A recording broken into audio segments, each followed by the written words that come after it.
Assieds-toi, parce qu'on t'attend. C'est toi qu'on attend. On peut commencer maintenant qu'Éric est assis. Ok. Bon, juste avant, quatre petites remarques. Quatre remarques, Hippolyte, quatre remarques. Juste, après, avant de laisser la parole évidemment aux panélistes. Juste, première remarque, plusieurs personnes m'ont demandé, mais je ne saurais que trouver le conseiller. L'ensemble des débats d'Aix a été filmé, toutes les sessions, etc. Il y a un ou deux moments qui sont des moments absolument de génie. C'est sur soit le site Sales Economist, soit le site Rencontre d'Aix. Je crois que c'est comme ça. Et le numéro de téléphone de l'équipe, ils sont là demain, donc 01 45 44 75 34. Pour le truc. Je me permets de vous conseiller deux moments, non pas les interventions du président du CER qui ont un intérêt très limité, mais il y a un débat de 30 minutes entre Valéry Giscard d'Estaing et Peter Sloterdijk, ça dure 30 minutes, c'est un moment absolument de délice intellectuelle, c'est exceptionnel. Et la fin, Mario Monti, sur son regard sur l'affaire européenne, c'est quand même là aussi très intéressant de piger ce qu'un économiste, Premier ministre d'un pays, peut penser. Ça, c'était ma première remarque. Ma deuxième remarque, c'est que, comme vous le savez, l'intérêt de ces réunions, de cette journée, qui est longue, puisque ça se termine à 19h30, l'intérêt, c'est vraiment d'essayer de trouver quelques propositions. Il n'a échappé à personne que le gouvernement est plein de bonne volonté, mais à l'heure actuelle, il n'y a pas beaucoup d'idées sur sa politique de la jeunesse. À part parler de contrats de je ne sais pas quoi de génération pour l'année prochaine. Donc il faut un tout petit peu forcer le destin.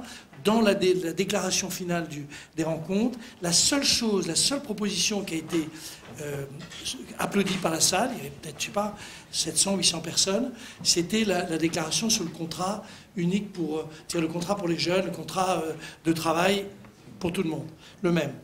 Ça veut dire qu'il y a une aspiration très forte d'une vraie politique de la jeunesse. Deuxième remarque. Troisième remarque par rapport à ce que vous avez fait ce matin, pendant que tout le monde travaille ici.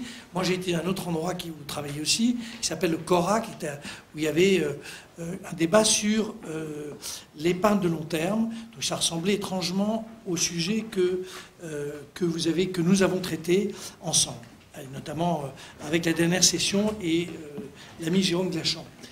Ce qui m'a frappé, c'est ça que je voulais rajouter, c'est que à la suite de cette matinée, je me suis convaincu qu'il y avait deux manières d'aborder le sujet du financement de l'économie française. Deux.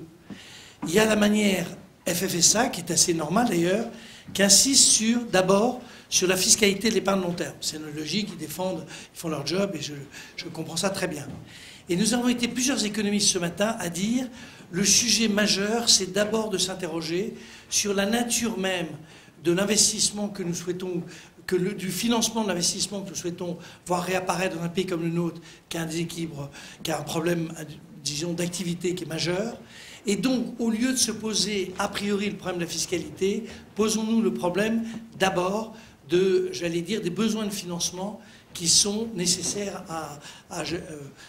au fond, à un investissement au fond productif qui permet d'essayer de se remettre sur une trajectoire de rééquilibrage à terme, notamment de nos comptes extérieurs. Et c'est deux manières différentes de poser le sujet, deux priorités.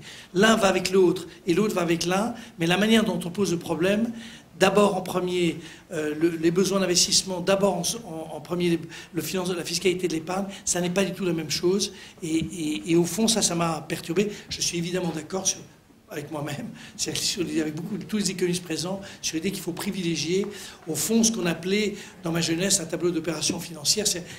Il faut avoir une idée de ce qu'on veut financer. Deuxième remarque, on ne posera pas bien les problèmes de financement à long terme, donc en réalité d'épargne à long terme, si on ne s'interroge pas sur les problèmes de retraite, c'est-à-dire la manière dont au fond, on incite les individus à épargner, essentiellement d'ailleurs pour leur retraite, mais comme le débat est très pollué depuis maintenant 30 ans, le sujet a été reposé aussi ce matin.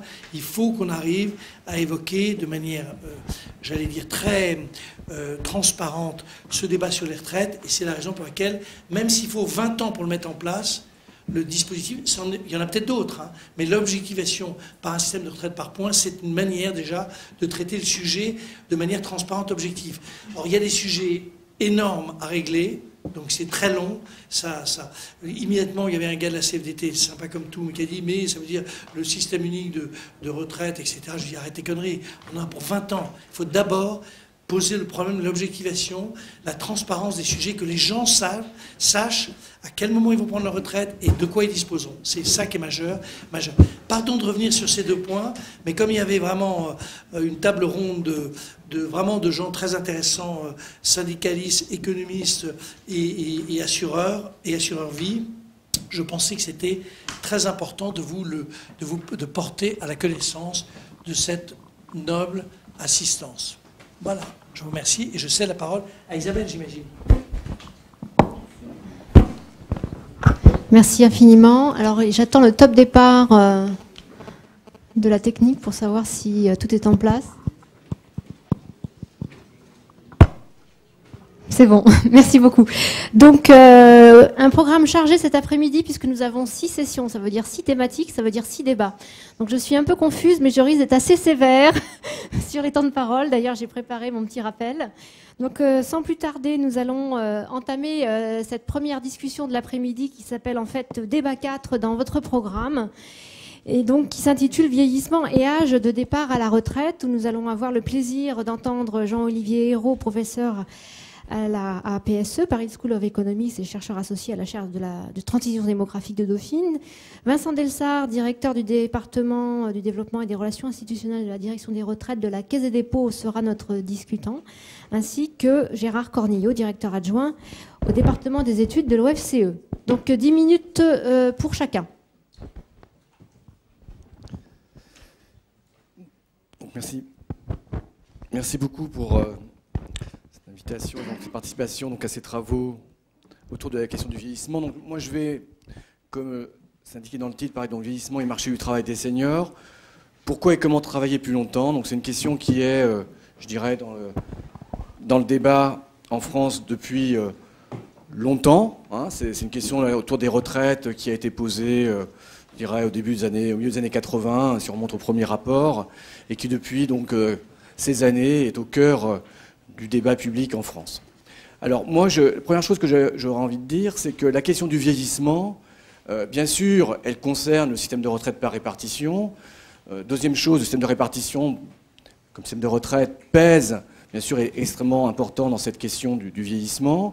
Mais plus fondamentalement, premier point qui, je crois, mérite d'être souligné, c'est que cette question du vieillissement, elle concerne, je dirais, chaque Français individuellement, elle le concerne en termes de niveau de vie. Hein, c'était dit en introduction ce matin, la question du niveau du revenu est centrale, d'autant plus actuellement dans ces temps de crise et d'interrogation et d'incertitude sur ces questions. Donc la question du niveau de vie est centrale et la question du vieillissement pose, j'allais dire, problème. Pose problème, bien sûr, parce qu'elle pose la question des ajustements par rapport à l'augmentation de l'espérance de vie, puisqu'il s'agit de ça principalement. Elle pose donc ces questions indépendamment du système de retraite. Alors, elle est toujours abordée dans le débat via le système de retraite par répartition, mais indépendamment de tout système de retraite, la question se poserait et se pose. Donc ça, c'est le premier point sur lequel je vais revenir, qui me paraît important, je dirais, de resituer cette question du vieillissement, indépendamment du système de retraite, même si, évidemment, le système de retraite est central dans cette problématique. Deuxième point donc, qui me paraît important, c'est effectivement cette question donc, de l'arbitrage, sur lequel je vais revenir un peu, l'arbitrage entre le niveau du revenu, le niveau de vie, avec, je dirais, le temps d'inactivité. Le vieillissement pose fondamentalement cette question de la répartition des temps de vie, temps de travail, temps d'inactivité, temps de retraite. Et cette question, bien sûr, pose la question, deuxième question, mais qui est au moins aussi importante, bien sûr, derrière, c'est la question du maintien du niveau de vie face au vieillissement. Donc, pourquoi travailler plus longtemps? Eh bien, on le sait, bien sûr, on doit travailler plus longtemps si l'on souhaite maintenir notre niveau de vie. Et cette question, bien sûr, doit être première dans le débat. Et bien sûr, chacun peut y répondre de façon plus ou moins prononcée, au sens de l'affirmative. Certains pourraient souhaiter évidemment travailler moins longtemps, mais il faut quelque part, et ça a été dit par Jean-Hervé Lorenzi, que les choix soient très transparents par rapport à cette question. Et que le système de retraite, puisque le système de retraite compte, le système de retraite pose bien la question et de l'arbitrage entre le niveau de vie et l'inactivité. Donc ça, c'est la première question, pourquoi travailler plus longtemps? Et la deuxième question, évidemment, qui occupe toute la place dans le débat en France depuis longtemps, c'est certes travailler plus longtemps, mais comment travailler plus longtemps? La question donc de l'emploi des seniors. Pourra-t-on véritablement choisir? Puisque finalement, ce que je laisse ici les puissements entendre, c'est qu'on pourrait choisir, on devrait choisir face au vieillissement. La question, évidemment, c'est de savoir si on pourra choisir et si tous les Français seront en situation de choisir entre inactivité, entre temps de travail et temps de retraite, et donc finalement de choisir leur niveau de vie via, je dirais, l'âge de la retraite. Donc ces deux questions ne sont pas exactement les mêmes, mais quelque part, on doit chercher à y répondre. Et je dirais que dans le débat, il y a eu bien sûr des réponses qui ont été apportées, et elles sont essentielles évidemment par rapport à l'évolution du niveau de vie en France, et en particulier du niveau de vie lorsqu'on est à des âges relativement avancés. Donc j'ai pas ici, j'ai très peu de temps, j'ai quelques minutes encore, donc j'ai pas évoqué tout ce que j'ai pu évoquer, donc je pense que vous avez le rapport que j'ai pu faire ici dans le cadre du séminaire. Donc ces deux parties, pourquoi travailler plus longtemps et comment travailler plus longtemps. Je vais simplement rappeler ici quelques questions essentielles et quelques points qui me paraissent importants. Alors, le premier point me semble donc être la question que le vieillissement pose fondamentalement la question du niveau de vie. Du niveau de vie. Pourquoi? Bien parce qu'évidemment, les retraités vivent de transferts. Ils vivent de transferts de l'activité vers l'inactivité. Ces transferts peuvent être intertemporels, ils peuvent être faits, je dirais, au niveau de chaque individu via sa propre épargne individuelle. Ils peuvent aussi, bien sûr, être opérés par le système de retraite par répartition, et dans ce point de vue-là, ils sont intergénérationnels. Mais de toute façon, quelle que soit la façon dont on fait ces transferts, et cette question est relativement importante, mais finalement secondaire, par rapport au fait que fondamentalement, bien sûr, la retraite, l'inactivité, eh bien, impose des prélèvements de la période d'activité vers l'inactivité. Que la période d'activité soit notre propre période d'activité antérieure, ou que ce soit la période d'activité des actifs actuellement. Dans le système par retraite par répartition, c'est bien sûr les actifs qui vivent actuellement qui financent la retraite de nos retraités, je dirais, qui vivent au même moment. Donc, quel que soit le mode d'organisation, il y a donc ces transferts. Alors, la question, à mon avis, est évidente, mais finalement, je trouve qu'elle est relativement absente. La première question fondamentale, c'est bien sûr que l'augmentation de l'espérance de vie, parce que le vieillissement de la population, c'est l'augmentation de l'espérance de vie, en tout cas en France. L'augmentation de l'espérance de vie, eh bien, va modifier à âge de la retraite donné. Donc, si on ne le bougeait pas, donc s'il restait autour de 60 ans, 61, 62, même, donc c'est le temps de l'âge de retraite, on sait bien aussi, c'est aussi l'âge de cessation d'activité, qui est même inférieur à 60 ans actuellement qui compte. Donc si on ne bougeait pas, eh bien, l'âge de cessation d'activité, eh bien, le vieillissement modifierait le temps de retraite par rapport au temps de travail.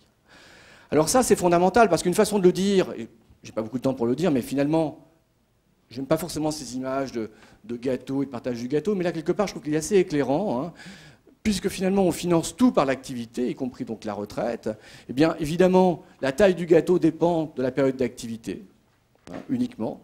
Et puis la taille des parts, donc ce qu'on va pouvoir effectivement à chacun redistribuer sur l'ensemble de la vie, eh bien la taille des parts dépend en revanche, elle, de toute la vie, donc y compris donc la fin de vie, donc 80 à peu près en moyenne en ce moment, mais 90 ans dans quelques années. Donc la taille du gâteau est déterminée par l'activité, et la part, donc finalement le niveau de vie, la taille des parts, est déterminée par l'espérance de vie. Et donc finalement, on voit bien apparaître que c'est le ratio temps de vie par rapport à temps de retraite, ou temps de retraite par rapport à temps de vie, qui détermine le niveau de vie de chaque Français. Donc ce ratio des temps d'activité, eh bien sûr, il est... Alors, j'oublie à chaque fois, parce que je pensais qu'on allait le faire pour moi, mais je suis désolé. Eh bien, c'est le vieillissement par rapport à ça, qu'est-ce qu'il fait? Eh bien, le vieillissement, eh bien, il va non pas augmenter la taille du gâteau à l'âge de retraite donné, le gâteau reste le même, si on travaille le même temps. Le vieillissement va donc diminuer mécaniquement la part de ce gâteau, donc le revenu qu'il reste à chaque individu va diminuer de façon mécanique si on n'augmente pas l'âge de la retraite. Donc ça, je dirais que le débat autour de la retraite par répartition, je dirais que chaque Français, s'il n'y avait pas la retraite par répartition, système collectif, serait tout à fait à même de prendre conscience de cette réalité, qui est quelque part masquée par la retraite par répartition, par cette vision un peu collective, mais finalement qui ne change pas fondamentalement les choses. Alors pourquoi ça ne change pas fondamentalement les choses? Parce que si on s'intéresse à la retraite par répartition, bien, Le prélèvement qui est opéré, donc c'est la première équation que tout le monde connaît, hein, mais qui est un petit peu ici modifiée pour faire apparaître 3 dimensions qui sont importantes. Donc le taux, c'est le taux de cotisation du système, mais c'est le taux de prélèvement. Hein, c'est le taux de prélèvement sur les revenus du travail. Et bien, ce taux de prélèvement sur les revenus du travail, eh bien, la dimension, il y a 3 dimensions importantes, mais elles ne jouent pas le même rôle. Il y a la première dimension, c'est TR sur TA, c'est le temps de retraite par rapport au temps d'activité. Et c'est aussi, pour déterminer ce qu'on appelle le ratio de dépendance, la taille relative des générations de retraités par rapport aux générations d'actifs. C'est ce terme, génération des retraités, génération des actifs, hein, qui apparaît ici. Le deuxième terme. Excusez-moi, je m'embrouille dans les autres. Donc, ce deuxième terme, c'est en fait... Ce deuxième terme, c'est la démographie qu'il détermine. TR sur TA, ce sont des choix individuels dictés en partie par le système de retraite par répartition. Et il reste un troisième terme, c'est P sur W, c'est la pension sur le salaire, c'est le taux de pension moyen. Hein, c'est en moyenne ce que représente la retraite, la pension par rapport au salaire moyen. Et donc c'est quelque part le degré de générosité du système de retraite. Eh bien, dans un système de retraite, ce qui est important ici d'avoir en tête, hein, c'est que si on peut jouer dans ces 3 paramètres, on le sait bien, pour essayer de diminuer, hein, les taux de prélèvement, mais si on est en situation de variation, hein, du rapport TR sur TA parce que l'espérance de vie augmente, donc si à âge de retraite donné, le ratio TR sur TA va augmenter, si l'âge de retraite reste inchangé, eh bien le taux de prélèvement va augmenter de façon mécanique. Qu'est-ce qui peut le compenser? Ce qui peut le compenser, ce n'est pas le deuxième terme, hein, parce que la démographie, d'abord, n'est pas forcément une variable de commande de l'économie, mais en plus, on sait que cette variable-là, elle va rester relativement inchangée dans le futur. Le taux de pension, eh bien, le taux de pension, il a été déjà pas mal dégradé par la réforme Balladur. Donc on est dans une situation, effectivement, on ne l'a pas vraiment assez dit, d'ailleurs, à l'époque, et depuis, non plus. Le ratio ce taux de pension a été diminué de façon très importante. Le niveau de vie des retraités par rapport aux actifs a baissé. Était à peu près de 1 pour 1. On va s'apercevoir au fil du temps qu'il est à peu près autour de 80%. Hein. Ce ratio de remplacement, donc le taux de pension moyen a particulièrement diminué. Donc quelque part, on a mangé notre pain blanc. Par rapport aux évolutions futures démographiques, je ne pense pas qu'on va aller, il est souhaitable d'aller pour une diminution encore de ce ratio-là, la générosité. Hein, Balladur et après Fillon, hein, la désindexation des salaires par rapport aux pensions, c'est une baisse drastique, hein, du niveau de vie des retraités par rapport aux salariés. Donc nous n'allons pas aller plus dans ce sens-là, la démographie ne va rien faire pour nous, et donc il nous reste TR sur TA comme au niveau individuel. Autrement dit, le temps de retraite par rapport au temps d'activité est la seule variable de commande qui reste, sauf à augmenter les prélèvements. Mais augmenter les prélèvements n'est simplement que jouer sur les rapports relatifs de revenus entre les retraités et les actifs. Donc en moyenne, le niveau de vie moyen sur toute une vie ne dépend fondamentalement que de TR sur TA, le temps de retraite par rapport au temps d'activité. Et de ce point de vue-là, notre système de retraite ne fait aucun miracle.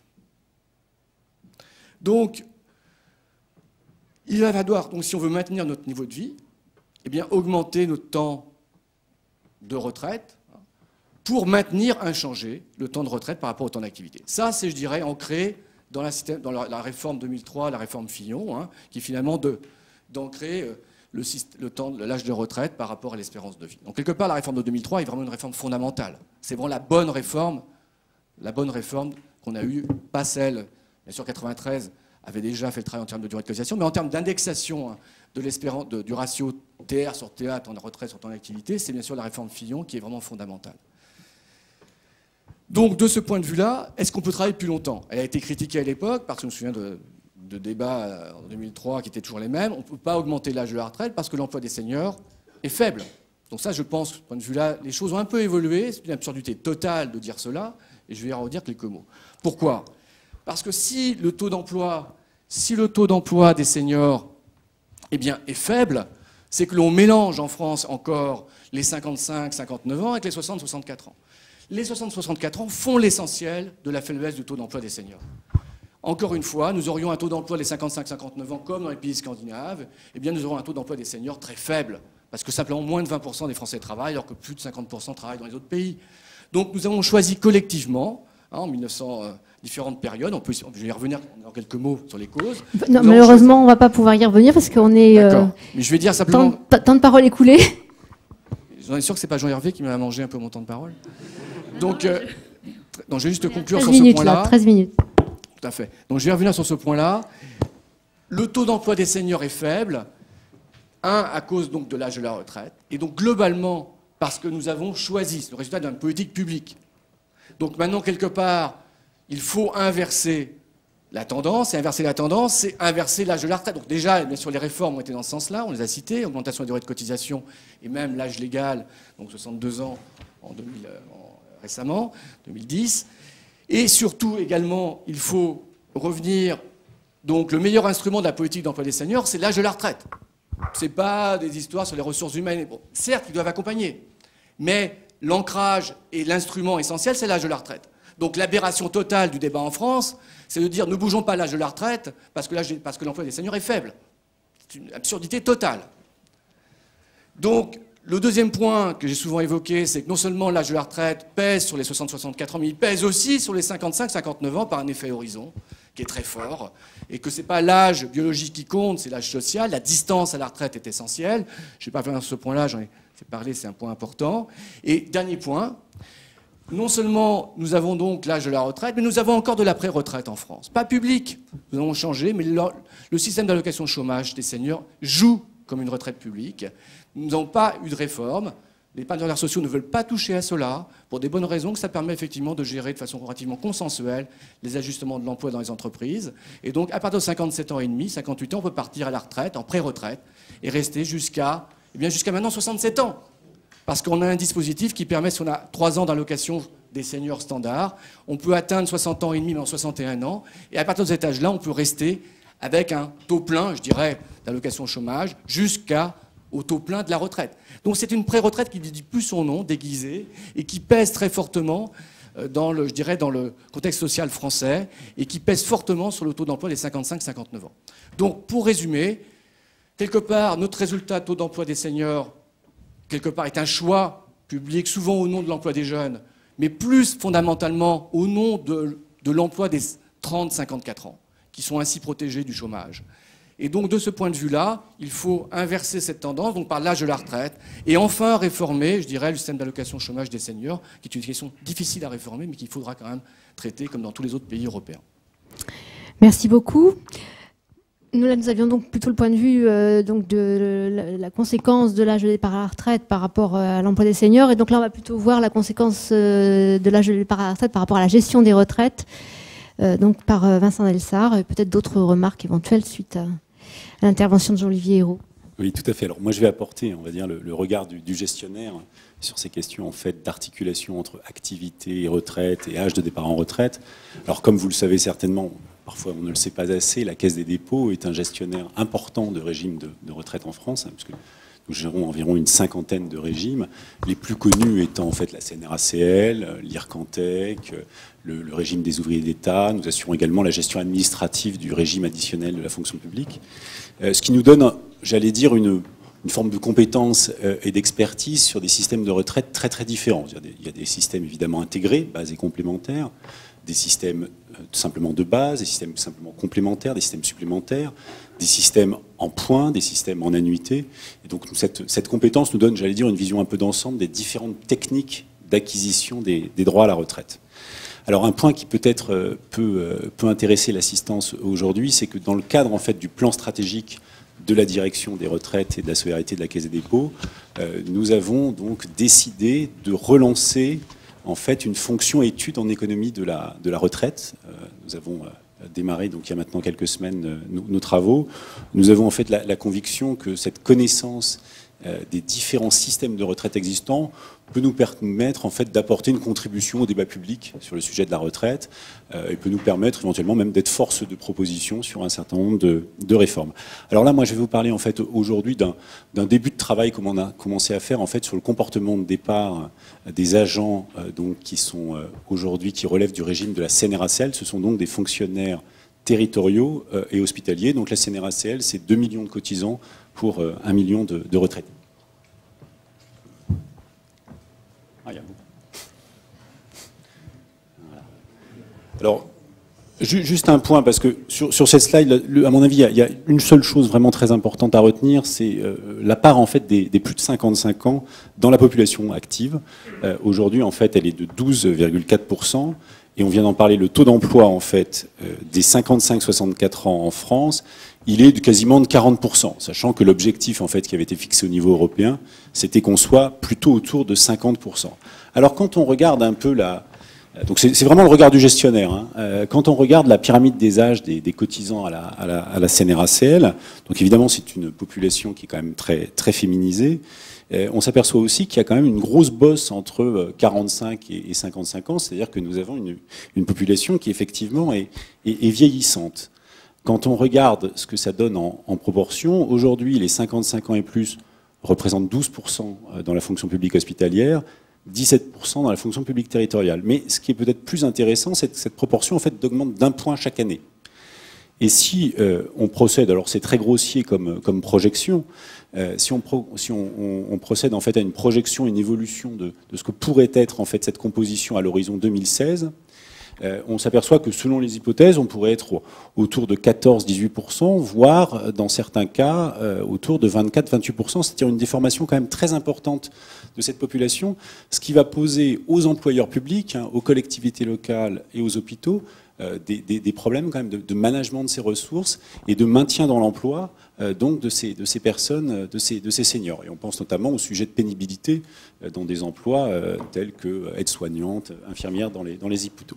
Alors si on s'intéresse en fait au comportement de départ, alors il faut savoir que naturellement c'est un régime de fonctionnaires, donc il n'y a pas de licenciement, les gens quittent leur emploi pour prendre leur retraite, mais c'est un régime en fait qui est marqué par historiquement beaucoup de départs précoces, parce que on avait donc c'est une population féminisée, donc on avait des dispositifs notamment qui permettaient de partir pour les femmes, enfin pour les parents de 3 enfants, c'était essentiellement les femmes qui en bénéficiaient. Et puis comme ce sont des régimes où on a beaucoup de catégories actives, hein, j'évoquais tout à l'heure le cas des aides-soignantes, des infirmières qui travaillent sur des alternances jour-nuit, on avait des possibilités donc de départ importantes. Alors il faut savoir que tout ceci en fait est en train de disparaître très très vite, et ce qui amène à des modifications assez sensibles de l'âge de départ en retraite. C'est-à-dire qu'on le voit année après année. Alors quand vous avez en fait l'âge de départ normal, c'est celui qui figure en rouge, vous voyez qu'il progresse quand même de manière assez sensible sur les 3 dernières années.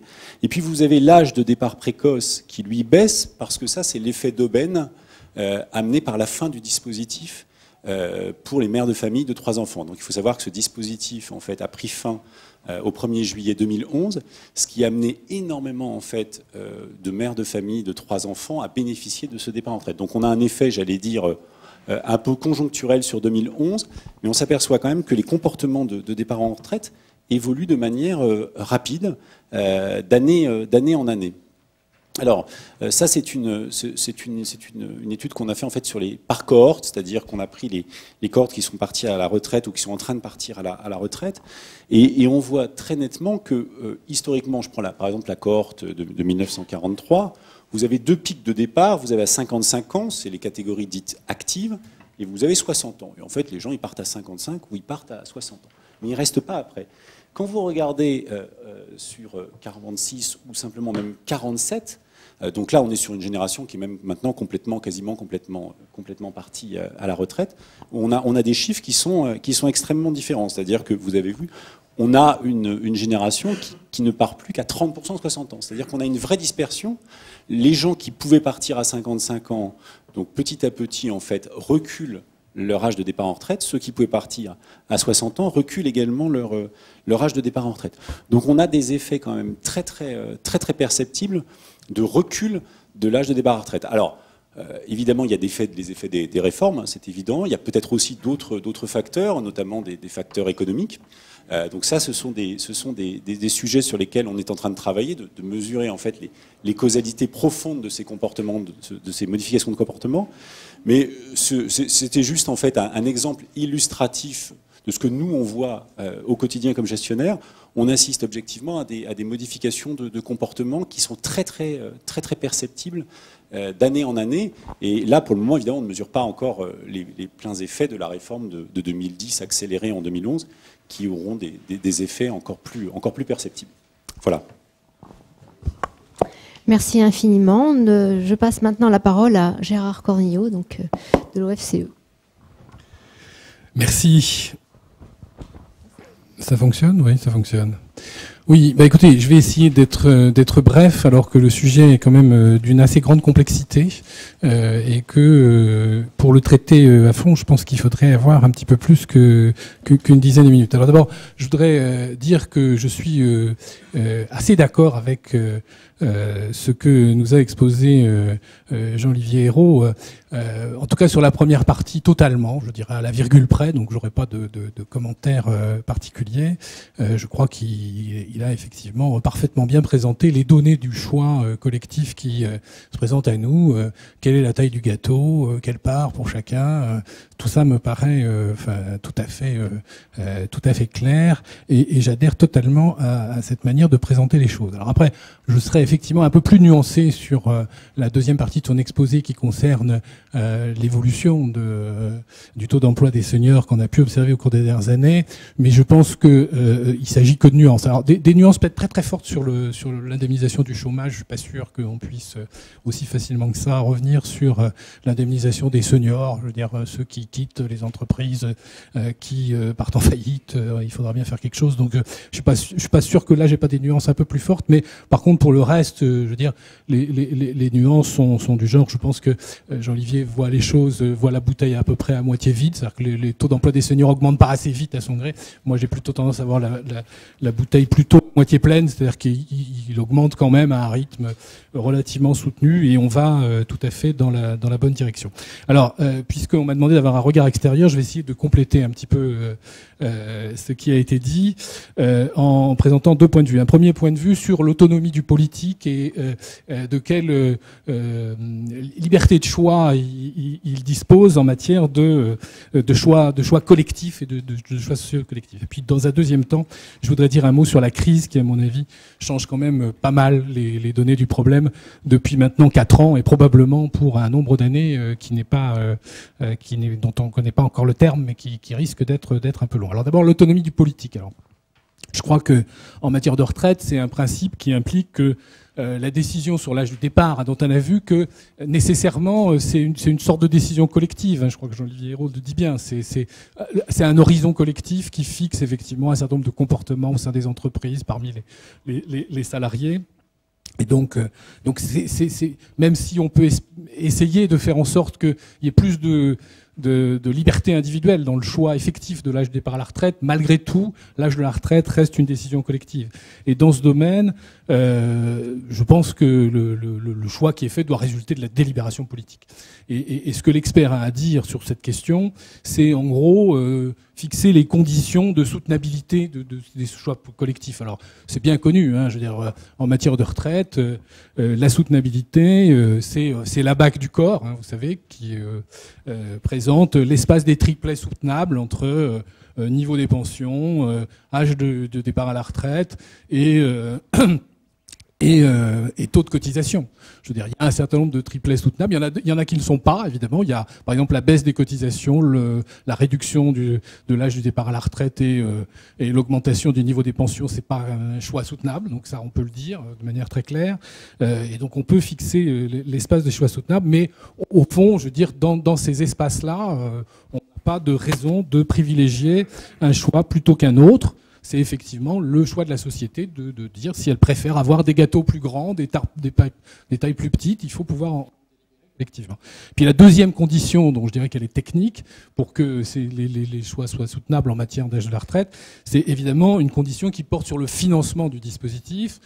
Il faut que le mode de financement retenu soit neutre, en particulier neutre du point de vue du coût du travail. Je crois que c'est ça qui est tout à fait essentiel. Donc si on décide effectivement de ne pas repousser autant l'âge du départ à la retraite, si ça implique des financements supplémentaires, il faut que ces financements soient assurés par un prélèvement sur les revenus courants et que ces prélèvements n'imputent pas le coût du travail. Et donc si les deux conditions de soutenabilité sont remplies, c'est-à-dire qu'on a choisi un triplet soutenable et le financement est également soutenable, alors le choix relève franchement du politique et de l'autonomie du politique. Et alors je voudrais juste remarquer, mais très très vite, que évidemment le choix peut varier beaucoup d'un pays à l'autre. Alors pour le coup, quand on fait une comparaison France-Allemagne, l'opposition est vraiment frappante. L'Allemagne va perdre 16 millions d'habitants, 17 millions à horizon 2060. La France va en gagner 8. En 2060, les deux premières puissances démographiques en Europe seront la Grande-Bretagne et la France. L'Allemagne sera le troisième pays.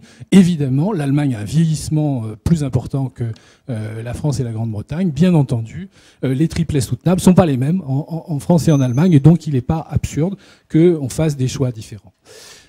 Je vais très vite et je m'arrête sur cette question de l'autonomie du choix politique et de la variabilité de ce choix possible entre les pays pour passer à la question de la crise. Parce que il me semble qu'on peut difficilement aujourd'hui occulter la difficulté qui est née du fait que la croissance est nulle, voire négative en Europe depuis maintenant presque 4 ans et que ça risque de continuer. Ce qui nous pose une question sérieuse qu'on n'aime pas poser, qui est la question du partage du travail. À nouveau, effectivement, se repose la fameuse question du partage du travail qu'on croyait écartée pour longtemps. Eh ben, elle est revenue avec la crise, et elle est aujourd'hui tout à fait centrale. Alors, si on veut écarter la question du partage du travail, il y a un certain nombre de solutions. Alors, il y en a une, évidemment, que les économistes keynésiens dont je fais partie essayent de promouvoir, c'est sortir de la crise. Mais sortir de la crise, ça suppose une stratégie macroéconomique qui est exactement à l'opposé de celle qui est mise en œuvre en Europe depuis 4 ans. Donc, il y a peu d'espoir que ça change. Alors, c'est dramatique parce que on se dit la solution est là, à portée de main, mais à vouloir, à tout prix, résorber les déficits publics et la dette à marche forcée, eh bien, on a le résultat qu'on voit tous les jours, c'est-à-dire qu'on révise en baisse les perspectives de croissance. Et le chômage augmente encore et toujours. Et on ne voit pas comment on va sortir de cette spirale déflationniste dans laquelle nous engagent les politiques macroéconomiques européennes, la France contribuant elle aussi à la mise en place de ces politiques. Et donc, cette solution, malheureusement, est pas à l'ordre du jour. Ce qui est frappant dans ce contexte de croissance nulle, c'est que le taux d'emploi des seniors a continué à augmenter. Et y compris dans des pays comme l'Espagne, où en même temps, le taux de chômage est jeune. Alors, je sais que les économistes détestent qu'on parle de ce partage du travail, mais de fait, on le voit fonctionner tous les jours. Et dans la crise, il peut difficilement en aller autrement. Eh bien, on voit l'explosion du chômage des jeunes, et puis, effectivement, le maintien.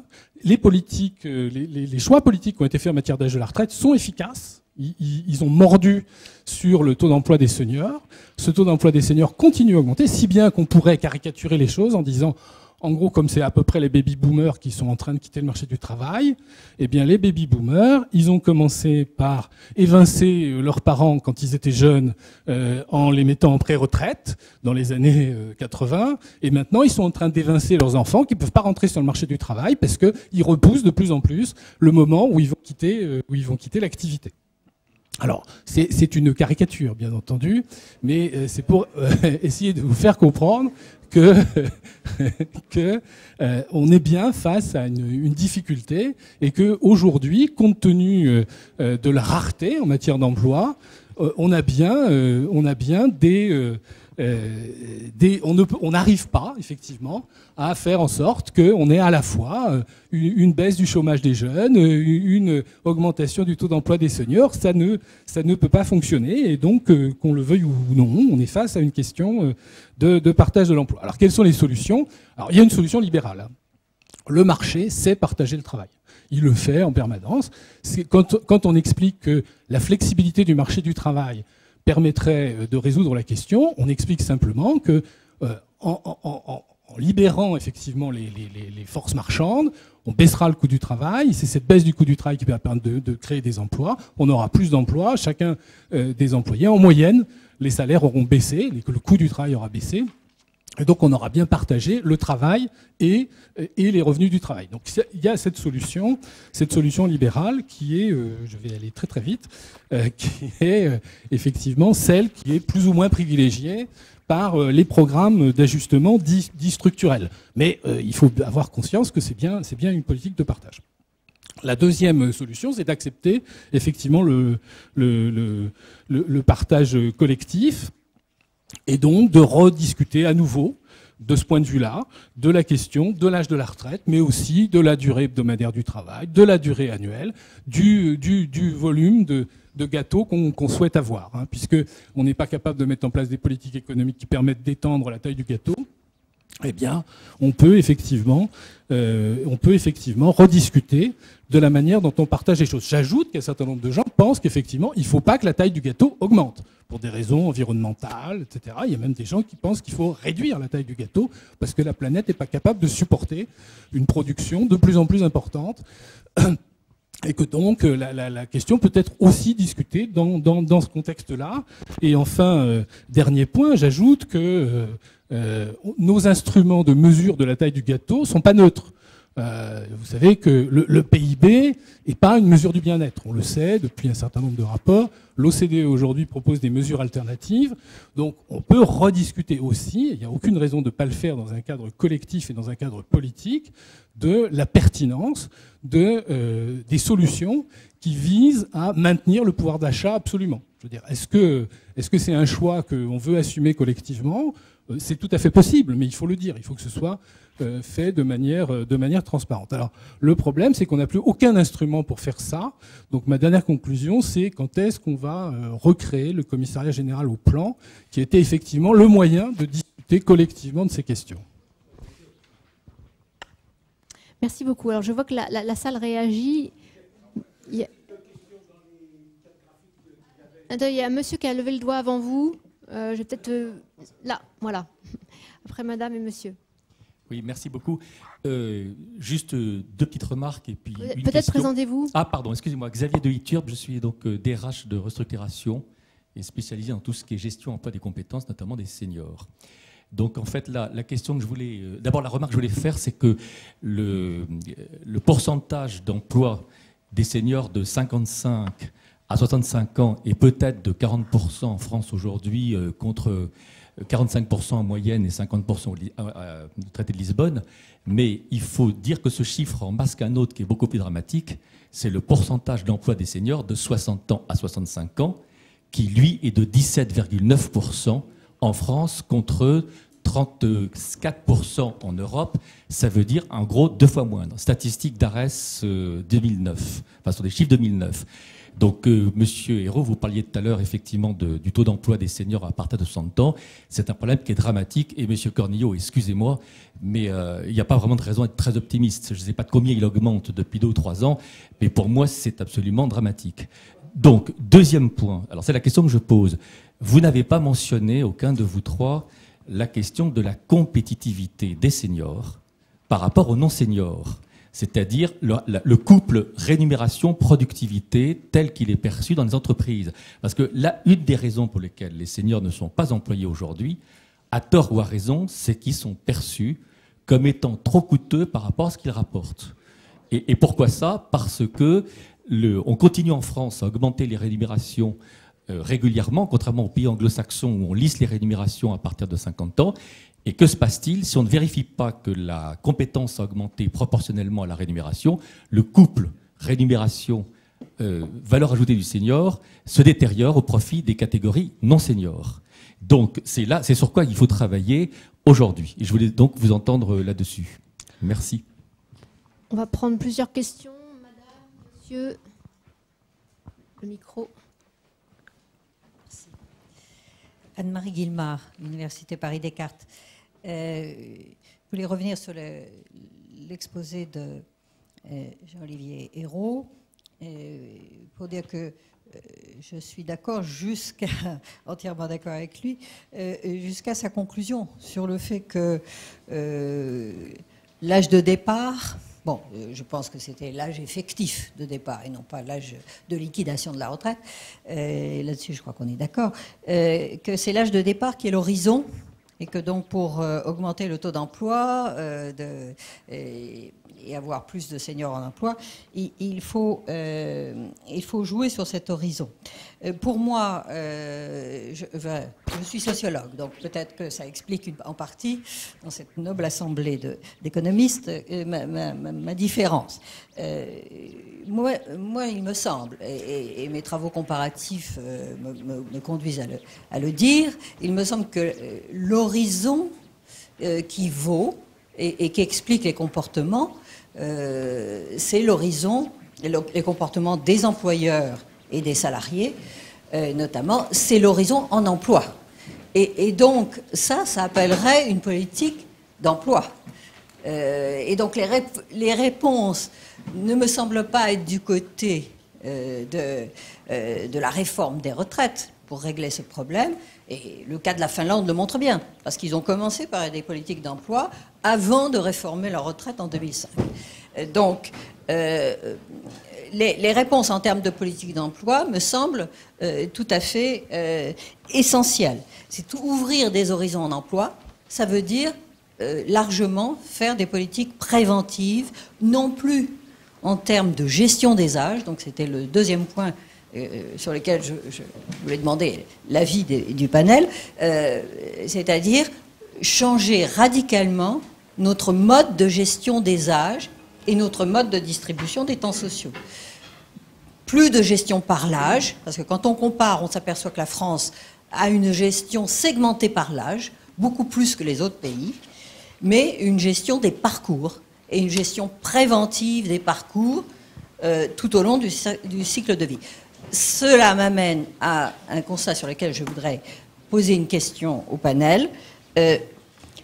Ce changement de gestion des âges, ça veut dire non plus une gestion par l'âge, mais une gestion de la diversité et de la synergie des âges, et donc mettre l'accent sur la coopération entre les âges au travail, d'où des formes de contrat intergénérationnel, qui ne serait pas dans mon esprit le contrat génération proposé par Hollande, mais quelque chose d'autre, beaucoup plus large, et qui inclut toutes les générations. La diversité des âges et des générations dans une recherche de coopération au travail qui, d'après certains travaux finlandais, montrent qu'ils peuvent produire à l'horizon 2025 plus 5% de PIB pour la Finlande. Donc ce n'est pas négligeable dans la circonstance. Merci infiniment. Dernière petite question et après on laisse les intervenants de la table ronde répondre. Finot dans la formation continue. Dans les quatre graphiques qu'il y avait, on avait les deux pointes à 55 ans et à 60 ans, et entre deux, on avait dans la diagonale, on avait deux pointes et on avait CL. La signification de CL. Non, c'est pas celui-là. Là.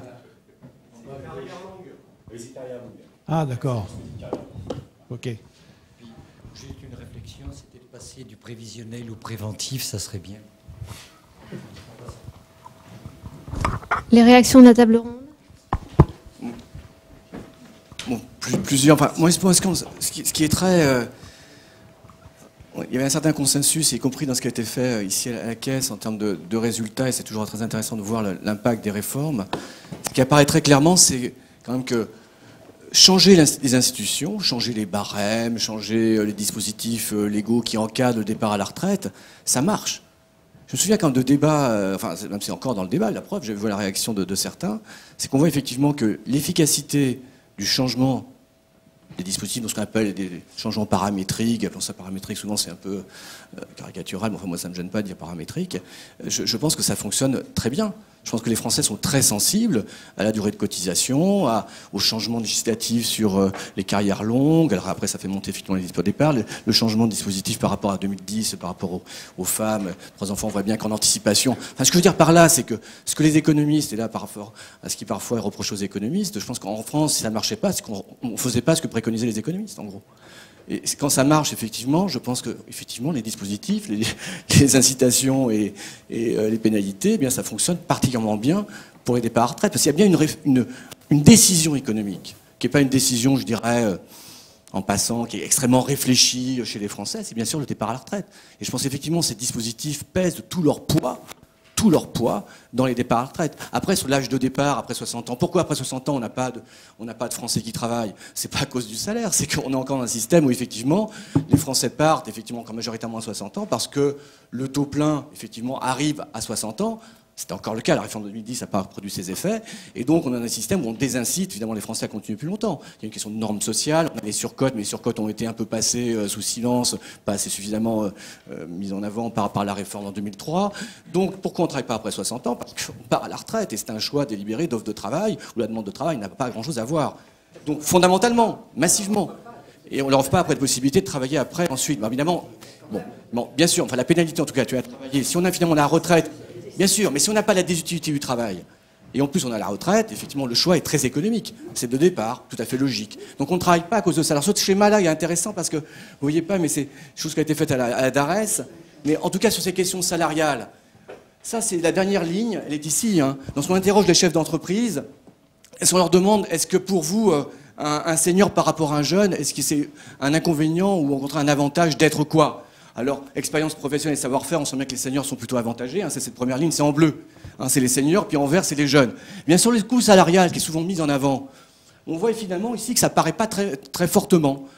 Pour certains secteurs, ça apparaît. Je pense que ça pèse pour certaines caractéristiques, mais c'est pas ça qui pèse massivement. Ce qui pèse massivement, encore une fois, on l'a dit, et on voit bien qu'on change les dispositifs, c'est tous ces paramètres publics qui sont dans l'environnement des entreprises et des salariés qui font qu'on part à la retraite très vite. Le reste, évidemment, peut peser à la marge, dans certains secteurs plus ou moins, mais massivement, si on a ce résultat-là, c'est effectivement à cause de ces dispositifs. Alors moi, je pense que ça serait très important de mettre en avant, et quelque part l'intervention de Gérard Cornillot montrait bien que, souvent dans le débat, on disait, pour l'emploi des seniors, ce qui est essentiel, c'est la croissance. Finalement, en période de décroissance, croissance molle, on voit bien que l'emploi des seniors a continué à augmenter, alors faiblement, je suis un peu plus... on regarde les chiffres, on voit même qu'on s'est fait doubler par l'Italie et par la Belgique. On est dernier maintenant sur le taux d'emploi des seniors. Donc il faut quand même rester un petit peu modeste. Et donc je pense après, je vais pas revenir sur les points que moi j'ai mis en avant. Mais en tout cas, on voit bien que les périodes de croissance molle, c'est pas un handicap. Pourquoi? Parce que c'est complètement contrebalancé par ces dispositifs publics, l'âge de la retraite, et puis plein de dispositifs sur les pré-retraites dans tous ces pays, qui ont poussé, incité les seniors à travailler plus longtemps. Et ils travaillent plus longtemps, malgré leur coût salarial, certes, malgré quelque part la pénibilité, qui peut jouer dans certains secteurs avec certains individus, certes, encore une fois, mais ce qui explique le résultat, on voit dans les chiffres globalement, c'est ces dispositifs publics en France qu'on a créés et qui continuent à peser, même si évidemment on a un peu réformé depuis une dizaine d'années. Merci. Juste un mot très rapidement. Bon, moi je suis complètement d'accord avec ce qui vient d'être dit, les nuances. Je pense pas que ce soit très significativement différent entre la France, l'Italie par exemple, est un pays où aussi la population diminue, donc la situation démographique est quand même pas la même. Je trouve que la performance française, dans le contexte qu'on a démographique en particulier, est pas si mauvaise que ça. Mais c'est pas sur ce point que je voudrais discuter. C'est pourquoi est-ce que vous dites dramatique? Parce qu'il y a plein de gens qui sont ravis d'être à la retraite à partir de 60 ans. Non mais, je veux dire, le choix collectif, il est là. Je veux dire, il faut qu'il y ait un débat, à mon avis, politique, et c'est bien du débat politique que sortira la décision collective. Pour le moment, la décision collective, elle est plutôt dans ce sens-là, plutôt dans le sens de dire, oui, compte tenu des difficultés sur le marché du travail des uns et des autres, il vaut mieux que les seniors partent plus tôt. Et les seniors étaient contents de partir plus tôt. Je pense que dire c'est dramatique, c'est porter un jugement sur, c'est prédéterminé sur le. Moi je pense aussi. C'est dramatique. Non, si on accepte. Non. Mais je vous l'ai dit, la soutenabilité, c'est de choisir un triplet soutenable entre taux de cotisation, niveau des pensions et âge de la retraite. Et donc, si vous choisissez, dans le triplet soutenable, il y a une hausse des cotisations, oui, bien sûr. C'est tout à fait clair. Mais si les gens préfèrent partir tôt en payant plus de cotisations, c'est-à-dire en ayant en réalité une taille du gâteau plus faible et des parts plus petites, c'est leur problème. En tout cas, il n'y a pas de raison d'imposer un choix plutôt qu'un autre. Et ce que j'observe, c'est que... on n'a choisi ni l'un ni l'autre. Ce que je propose, mais ça c'est quelque chose qui détermine le niveau des cotisations soutenables. Mais c'est tout. Mais je veux dire, après, si les gens préfèrent partir à 60 ans avec moins de revenus, pourquoi est-ce qu'on leur imposerait un autre choix? Il faudrait qu'on puisse en discuter, mais pour le moment, on le fait pas. Et donc, c'est pour ça que je pense qu'il faudrait revenir là-dessus. Ça, c'est juste un point pour... moi, je suis tout à fait d'accord avec ce qui vient d'être dit, sauf la différence, je pense, c'est que on peut très bien, dans le système actuel, qu'un système collectif, laisser plus de marge de choix. Je pense que c'était dit. Donc, et après, laisser ce choix qu'on a imposé, d'une certaine façon, on est obligé, à tous les Français, laisser, alors soit par le système par points, ou même dans le système actuel, par des codes sur codes, qui fonctionnent assez bien. Et c'est des questions que je voulais poser, s'il vous plaît. C'est une question que je voulais poser, d'ailleurs, à propos de ce qui a été fait à la Caisse. Ça serait intéressant de regarder si les départs qu'on observe actuellement, est-ce qu'ils se font au taux plein, ou est-ce qu'ils se font avec des décodes sur cotes? Il faut rappeler quand même qu'en France, 40% de gens qui liquident leur retraite et qui sont déjà sortis du marché du travail. C'est-à-dire que le choix, c'est très bien, je suis pour, je suis à fond pour ça, mais à l'heure actuelle en France, il n'y a pas de choix de partir. Les gens sont exclus du marché du travail. Non, mais ça, et quand ils en sortent, malheureusement, ils ne peuvent pas y retourner. Donc ça, c'est pas... Mais ils ne veulent pas y retourner, puisque pour l'essentiel, ils sont dans le système de dispense de recherche. Je suis désolée, malheureusement. Enfin, là, on est en train d'ouvrir un débat tout à fait passionnant, mais malheureusement, le riche programme de l'après-midi nous permettra malheureusement pas de poursuivre très longtemps. Quelques mots de conclusion.